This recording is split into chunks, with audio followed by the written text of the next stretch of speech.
Hello दोस्तों, स्वागत है आपका आपके ही चैनल फार्मेसी नॉलेज में। आज का हमारा टॉपिक है एनएसएआईडी के मैकेनिज्म ऑफ एक्शन के बारे में। एनएसएआईडी जिसे non steroidal anti inflammatory drugs भी कहा जाता है और इसका यूज हम पेन, फीवर एंड इन्फ्लामेशन को रिड्यूस करने के लिए करते हैं। हमने इससे पहले की वीडियो में एनएसएआईडी के इंट्रोडक्शन, हिस्ट्री एंड क्लासिफिकेशन के बारे में बात किया था। आज हम जानेंगे एनएसएआईडी के मैकेनिज्म ऑफ एक्शन के बारे में। हम जानते हैं कि एनएसएआईडी में anti inflammatory, anti pyretic, analgesic and anti platelet properties होते हैं। आज हम एक एक करके इन सभी प्रॉपर्टीज के बारे में जानेंगे और इनके काम करने के तरीके, एनएसएआईडी के मैकेनिज्म ऑफ एक्शन के बारे में बात करेंगे। सबसे पहला है एंटी इन्फ्लामेटरी एक्शन।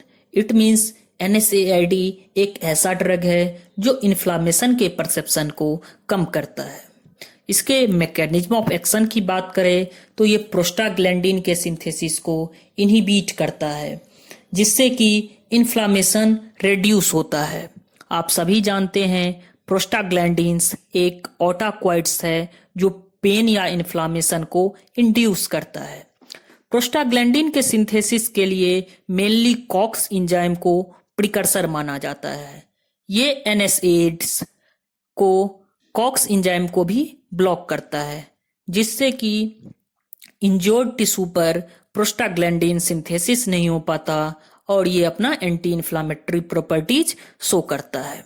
अब आप जानते हैं कॉक्स एंजाइम भी टू टाइप्स के होते हैं, कॉक्स 1 एंड कॉक्स 2। कॉक्स 2 हमारे बॉडी में पहले से ही प्रेजेंट होते हैं, ये कॉन्स्टिट्यूटिव बॉडी है, जबकि कॉक्स 2 किसी भी प्रकार के टिश्यू इंजरी होने पर उस साइट पर इंड्यूस होता है और प्रोस्टाग्लैंडिन सिंथेसिस करता है। तो जब हम एनएसएआईडी एडमिनिस्टर्ड करते हैं तो वो प्रोस्टाग्लैंडिन को इनहिबिट करके अपना anti inflammatory mechanism of action show करता है।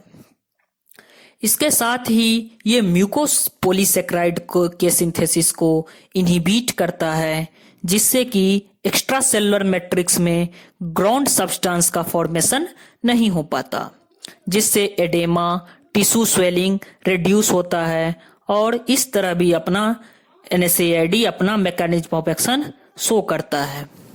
और जो इसका मैकेनिज्म ऑफ एक्शन है, ये inflammatory mediator as like bradykinin, histamine को इनहिबिट करता है। हिस्टामीन मास्ट सेल से रिलीज होता है और वैसोडाइलेशन प्रॉपर्टीज होने के कारण इन्फ्लामेशन कॉज करता है। तो जब हम एनएसएआईडी लेते हैं तो ये इन्फ्लामेटरी मेडिएटर को भी इनहिबिट करके अपना एंटी इन्फ्लामेटरी एक्शन शो करता है।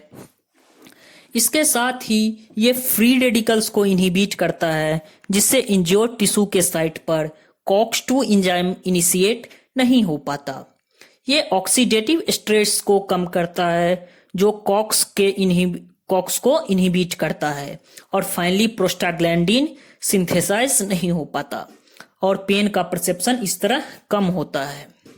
एनएसएआईडी के एंटी इन्फ्लामेटरी एक्शन को एक फ्लो चार्ट के थ्रू देखें तो हम देखेंगे कि टिश्यू इंजरी होने पर फॉस्फोलाइपेज A2 रिलीज होता है, जो सेल मेम्ब्रेन में फॉस्फोलिपिड को एराकिडोनिक एसिड में कन्वर्ट करता है। और आप जानते हैं कि एराकिडोनिक एसिड कॉक्स एंजाइम का सबस्ट्रेट है।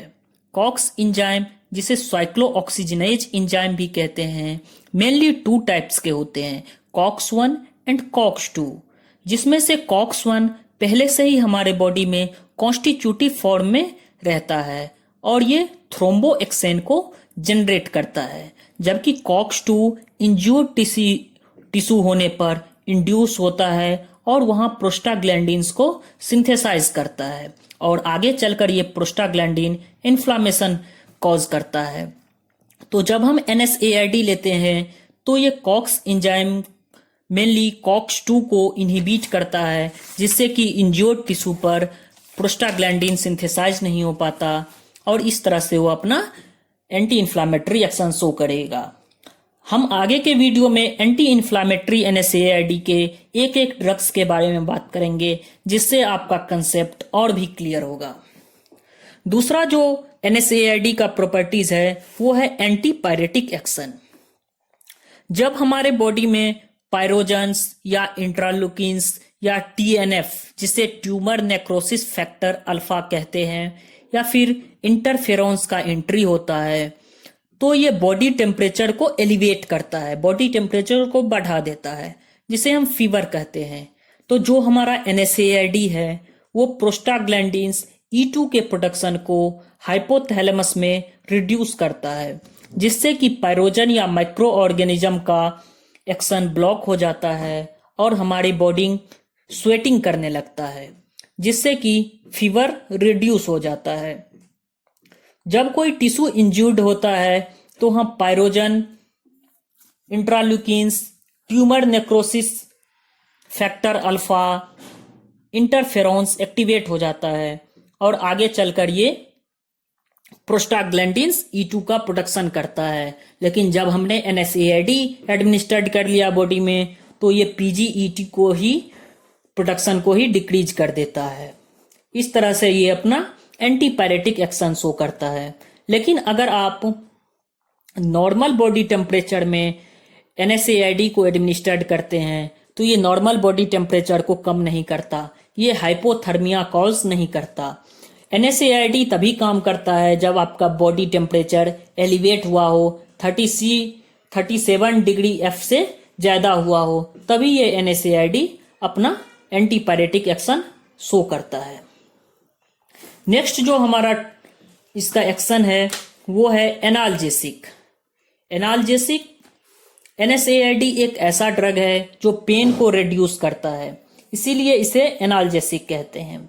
इसके मैकेनिज्म ऑफ एक्शन की बात करें तो ये pain mediator as like bradykinin, tumour necrosis factor alpha, interleukins को इनहिबिट करता है जो इंज्यूर्ड टिश्यू के साइट पर COX-2 को इनहिबिट करता है जिससे कि प्रोस्टाग्लैंडिन का सिंथेसिस रिड्यूस हो जाता और इस तरह से NSAID रिवर्सिबल टाइप से पेन को कम करता है। यहाँ हमने वर्ड यूज किया है रिवर्सिबल टाइप से पेन को कम करना।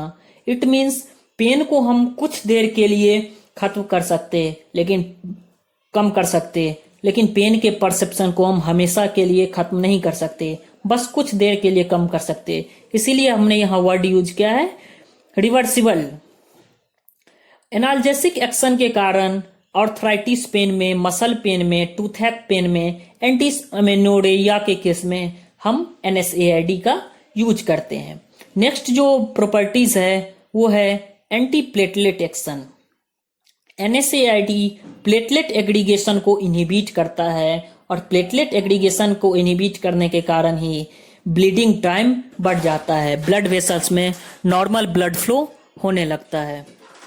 NSAID के मेन ड्रग्स की बात करें जो एंटी प्लेटलेट एक्शन शो करता है वो है एसिटाइल सैलिसिलिक एसिड जिसे हम एस्पिरिन कहते हैं और एस्पिरिन से आप पहले से ही अवगत होंगे, ये वेल नोन ड्रग्स है। बट इसके कुछ एक्सेप्शन हैं NSAID के, जैसे कि सेलेकॉक्सिब। सेलेकॉक्सिब COX-2 इनहिबिटर है बट ये एंटी प्लेटलेट एक्शन शो नहीं करता। थैंक यू दोस्तों, फार्मेसी नॉलेज से कनेक्ट रहें। आगे के वीडियो में हम और NSAID के ड्रग्स के बारे में बात करेंगे।